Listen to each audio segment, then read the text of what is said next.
Hello everyone, I am Dr. Hulas Tonde and today we are going to talk about the inventory models, inventory control and inventory management, which comes under the subject quantitative techniques in project management. So today we are going to talk about these topics. So let's start. What is the meaning of inventory? So a very simple meaning is a complete list of items such as property, goods in stock or the contents of a building. Okay, so this is the initial definition, we can say. Then standard definition is a physical stock of material or goods or commodities or other economic resources that are stored or reserved or kept in stock or in hand for smooth and efficient running of future affairs of an organization at the minimum cost of funds or capital blocked in the form of materials or goods. So here we can say that any physical stock, that may be the pin or that may be the aeroplane, okay, of a material or goods or commodities or other economic resources that are stored or reserved for, that should be, we always store some amount of item or some amount of products for the future use of any organization, that may be the factory, industry, banks, hospitals, everywhere, okay. But the important thing over here is the stock should be in minimum quantity and at minimum cost, okay.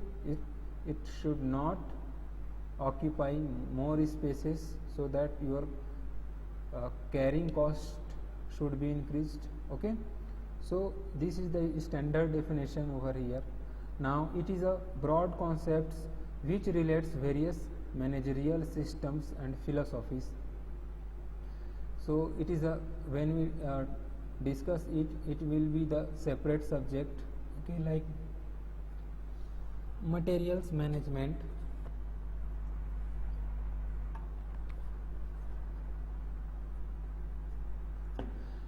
So this also incorporates the philosophies like just-in-time manufacturing, JIT, which says that there should be zero defects when you are manufacturing any component. There should be the zero inventory in your company or organization. But these are the advanced concepts. Now we will talk about the basic inventory models. So these are the examples of the inventory for any automobile industry or agency. The car may be the inventory, bikes, motorcycles will be the inventory, the engines will be the inventory, okay. The components of engines will be the inventory. And similarly, food industries, there are the grains, fruits, cookies, fishes and other items may be the inventory. For education industries or educational institutes, chalks, marker, PCs, papers, books, these will be the inventory. Now these are the two categories of inventories when we classify inventories. So first one is the direct inventory, like, and second one is the indirect inventory. So direct inventory may be further classified in other categories like raw materials inventory, work in process or in process inventory, finished goods inventory, then spare parts inventory, scraps or waste inventories. So we know raw material inventories are those inventories which are required for manufacturing or fabricating any component, like for manufacturing or producing furnitures, woods will be the raw material. For producing plastic items like plastic bottles, raw plastics will be the raw materials. Work in process inventory or semi-finished inventories are the inventories which are stocked in the industry for further processing. Finished goods inventories are those inventories which are final products and ready for dispatch. Then spare parts inventories are those inventories, those components which are related accessories for producing any component or for modifying any component or for repairing any components. So every industries have these kinds of inventories or materials with them. Now scrap or waste inventories. So as we know, any product that has been rejected by the customer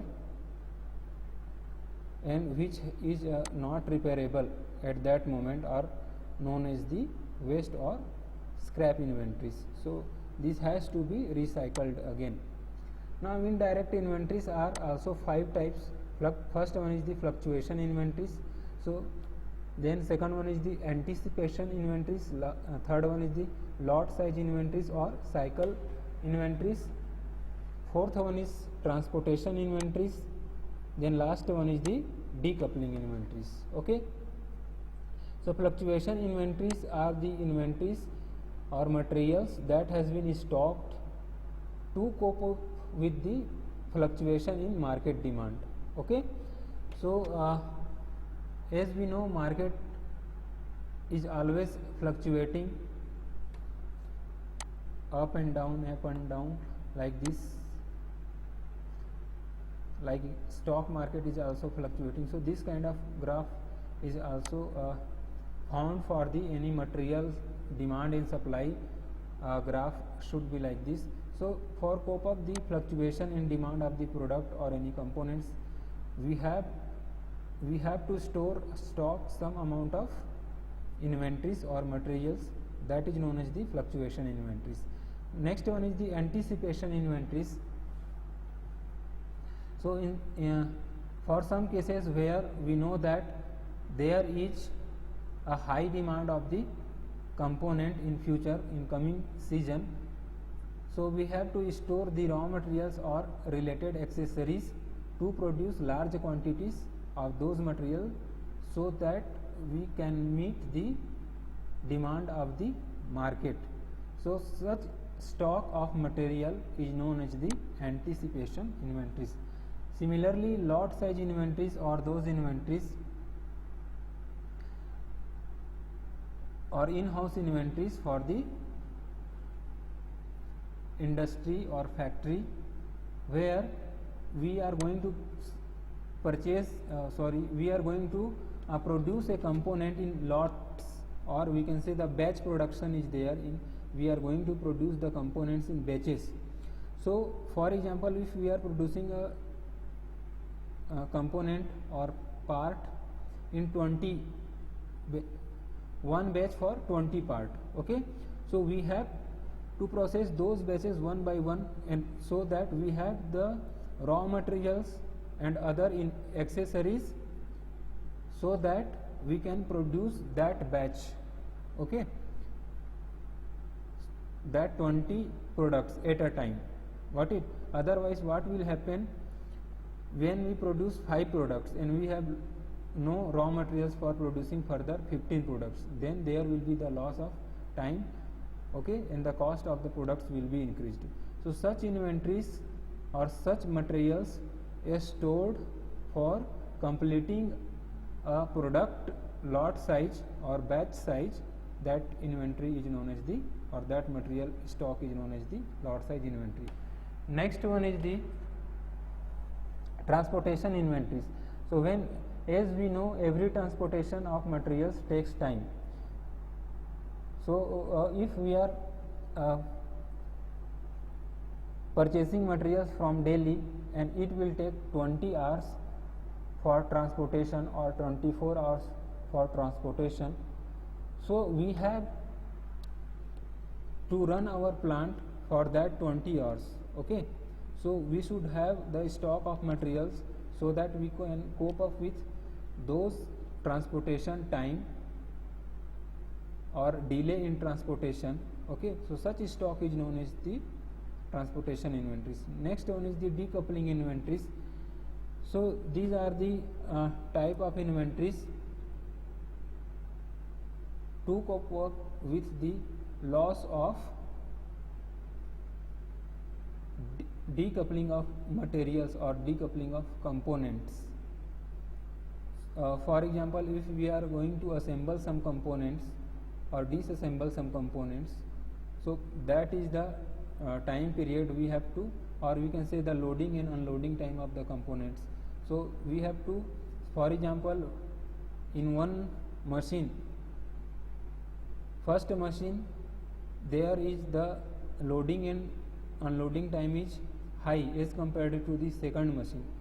So we have some extra materials on the second machine so that we can adjust the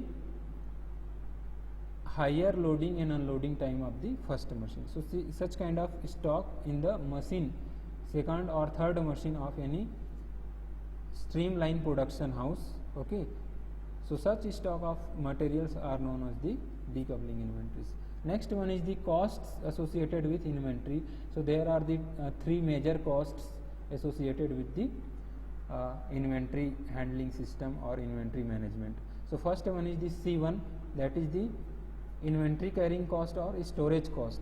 Second one is the C2, shortage cost or the stock out cost.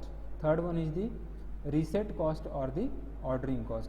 So as the name indicated over here, inventory cost means inventory carrying cost or storage cost means the cost associated with the storing of the any material or any components. Okay, so as we know, for example, if we are going to store the grains like grams, wheat, rice, okay, so these all items require proper storage, the in-house storage. Okay, that should be protected from the rats, also that should be protected from the fungus. Okay, so we have the proper environment for storing those kind of materials. Similarly, medicines, some of the medicines also require cold storage. Okay, so such storing system requires cost. Okay, so these are known as the inventory carrying cost, means material holding cost.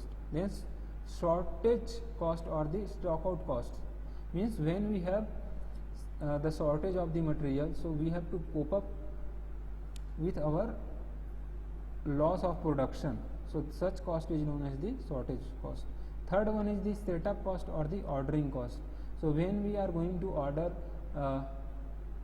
some material, it involves costs, okay, to make an order for the raw materials or semi-finished materials or any accessories. So such cost is known as the setup cost or the ordering cost. So these are the important points, like inventory cost increases with the quantity purchased. Next one is, if we purchase more items per order or produce more items per setup, ordering cost or setup cost per items decreases. Stock out situation reduces and inventory carrying cost increases. And if discount is allowed on quantity purchased, the material cost also reduces. So if we purchase less items per order or produce less items per setup, ordering cost per item or setup cost per items increases. Stock out position may increase, which increases stock out costs, and inventory carrying cost decreases. Similarly, the quantity discounts may not be available over here. So this is your cost relationship. So this is the batch size and this is our cost.